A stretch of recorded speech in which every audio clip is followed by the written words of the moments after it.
हातकणंगले लोकसभा मतदारसंघातून होम वोटिंगसाठी पात्र ठरलेल्या 864 मतदारांपैकी 800 मतदारांनी तर 163 दिव्यांग मतदारांपैकी 159 मतदारांनी होम वोटिंग करत आपल्या मतदानाचा अधिकार बजावला।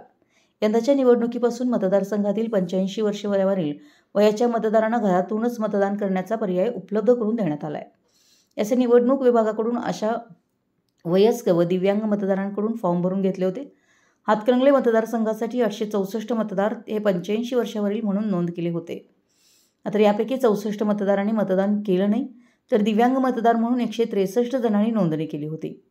यापैकी 4 जणांनी मतदानाचा अधिकार बजावला नाही।